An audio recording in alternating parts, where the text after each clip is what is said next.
এবার বৈষম্য ছাত্র আন্দোলনকে কেন্দ্র করে আজ রাজধানীতে ছাত্রদের সঙ্গে কোটা আন্দোলনে নেমেছে মাশরাফি বিন মুর্তজা।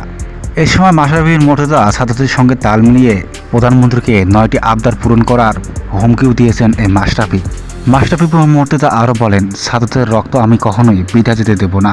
তাদের যতগুলো চাওয়া আছে আমি ততগুলো চাওয়া সংসদে পেশ করব এবং প্রধানমন্ত্রীর কাছে ছাত্রদের দুর্দশা এবং কষ্টের করুণ কাহিনী তুলে ধরব।